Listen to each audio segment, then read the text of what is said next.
हाजी सबू सिद्दीक ने अपनी शुगर फैक्ट्री पूरी तरह से बंद कर दी। ये फैक्ट्री इतनी बड़ी थी कि इसके जरिए बनाई गई शुगर पूरे इंग्लैंड में इस्तेमाल की जाती थी। बहुत कम लोग जानते हैं कि बाटा कंपनी भी मुसलमानों की थी, जिसे असहयोग आंदोलन के दौरान एक अंग्रेज ने खरीद लिया था। आपको ये जानकर शायद हैरानी हो कि भगत सिंह का केस लड़ने वाला शख्स भी एक मुसलमान था। बैरिस्टर आसिफ अली ने भगत सिंह का केस तब लड़ा जब कोई भी भगत सिंह का साथ देने को तैयार नहीं था। इंकलाब जिंदाबाद का नारा देने वाले हसरत मोहानी भी एक मुसलमान थे। उन्होंने ही भारत की आजादी की रूपरेखा तैयार की थी। इतिहासकारों के मुताबिक 1857 में होने वाले विद्रोह में 50,000 उलमाओं को फांसी दी गई और लाखों मुसलमान सरेआम कत्ल कर दिए गए। 1857 में दिल्ली से लेकर कलकत्ता की रोड पर ऐसा कोई पेड़ नहीं था जिस पर मुस्लिम उलमाओं की लाशें न टंगी हो। मुसलमानों ने ही भारत की आजादी के लिए पहली जंग लड़ी। मैसूर के सुल्तान हैदर अली और उसके बेटी टीपू भारत की आजादी के लिए शहीद होने वाले पहले शासक थे। मशहूर क्रांतिकारी अशफाकुल्लाह खान सबसे कम उम्र में फांसी पाने वाले भारत के पहले व्यक्ति थे। बहुत कम लोग जानते हैं कि जय हिंद का नारा एक मुसलमान आबिद हसन सफानी ने दिया था। ये नारा आज भी भारतीय सेना और शासकीय प्रणाली में सम्मान स्वरूप इस्तेमाल किया जाता है। तिरंगे का निर्माण करने वाली सुरैया तैयब जी भी एक मुसलमान थी। उन्होंने ही भारत के राष्ट्रीय ध्वज को वर्तमान रूप दिया था। कानपुर में पैदा होने वाले अजीमुल्लाह खान ने ही मादरे वतन भारत की जय का नारा दिया था, जिसमें बाद में कुछ सांप्रदायिक लोगों ने माता शब्द को जोड़ दिया। आपको ये जानकर शायद हैरानी हो कि भारत का पहला राष्ट्रीय गीत अजीमुल्लाह खान ने ही लिखा था। बहुत कम लोग जानते हैं कि मौलाना कासिम नानोतवी ने दारुल उलूम देवबंद की स्थापना अंग्रेजों को भारत से निकालने के लिए की थी। इस मदरसे का मकसद देश में ऐसे नौजवानों को पैदा करना था जो भारत की आजादी में योगदान दे सकें। रेशमी रुमाल आंदोलन की शुरुआत करने वाले मौलाना महमूदुल हसन और मौलाना उबैदुल्ला सिंधी दारुल उलूम देवबंद के ही छात्र थे। मौलाना उबैदुल्ला सिंधी ने सुभाष चंद्र बोस के साथ मिलकर भारत की पहली अस्थायी सरकार की स्थापना की थी और वह भारत के पहले गृह मंत्री भी थे। आपको ये जानकर शायद हैरानी हो कि मौलाना महमूदुल हसन ने ही 1920 में गांधी को महात्मा का लक़ब दिया था। उनका ये नाम इतना मशहूर हुआ कि पूरी दुनिया में गांधी महात्मा गांधी के नाम से जाने जाने लगे। महमूदुल हसन ने ही हकीम अजमल खान के साथ मिलकर 1920 में जामिया मिलिया इस्लामिया यूनिवर्सिटी की स्थापना की थी, ताकि भारतीय शिक्षा तंत्र को अंग्रेजों के चंगुल से आजाद करवाया जा सके।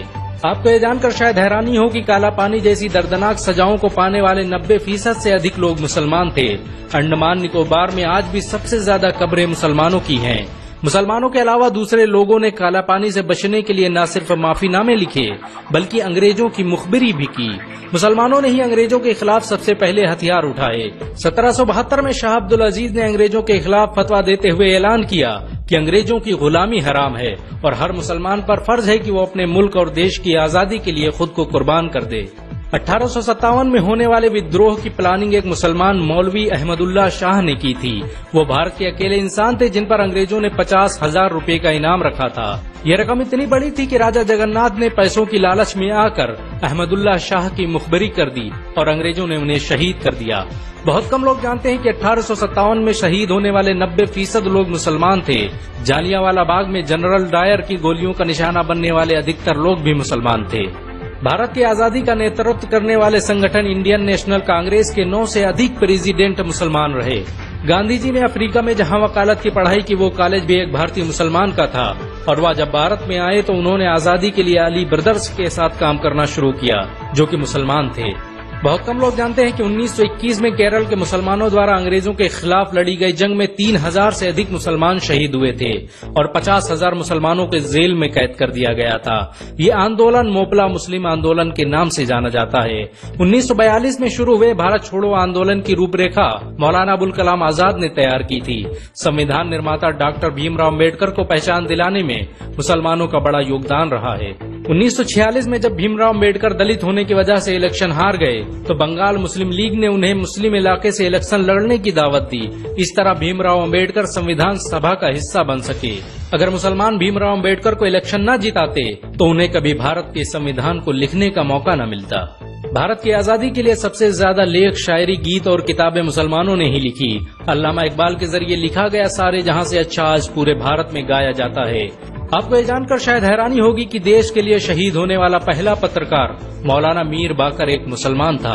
भारत की आजादी के लिए मुस्लिम राजाओं और महाराजाओं ने अपने खजाने खोल दिए। कोलकाता के हाजी उस्मान सईद ने अपना सब कुछ भारत की आजादी के लिए कुर्बान कर दिया। हाजी उस्मान की अमीरी का अंदाजा इसी बात से लगाया जा सकता है कि 1920 तक कोलकाता में बनने वाला हर स्कूल और हर बड़ी बिल्डिंग उन्हीं की थी। कोलकाता के पहले सुपर स्टोर कैश बाजार की बुनियाद हाजी सईद ने ही रखी थी, लेकिन बाद में उन्होंने अपनी सारी दौलत देश को दान कर दी और खुद एक किराए के घर में रहने लगे। अमीर हमजा और अब्दुल हबीब यूसुफ मरफानी जैसे मुसलमानों ने अपनी अरबों रुपये की संपत्ति देश की आजादी के लिए कुर्बान कर दी। सुभाष चंद्र बोस द्वारा अफगानिस्तान में स्थापित की गई सरकार में 9 में से 5 मंत्री मुसलमान थे। भारत की आजादी के लिए देश भर में मौजूद मस्जिदों को किलों की तरह इस्तेमाल किया गया। इन मस्जिदों में सुबह शाम हर वक्त भारत की आजादी के लिए ऐलान हुआ करते थे। आजादी के वक्त कोई मस्जिद ऐसी नहीं थी जिसकी दीवारों पर मुसलमानों का खून न लगा हो। इन सब के अलावा ऐसे करोड़ों मुसलमान हैं जिन्होंने भारत की आजादी और उसकी अस्मिता के लिए अपना सब कुछ कुर्बान कर दिया। सच तो ये है कि भारत की आजादी मुसलमानों के बगैर मुमकिन न थी। भारत आज भी आजादी के लिए मुसलमानों का एहसानमंद है।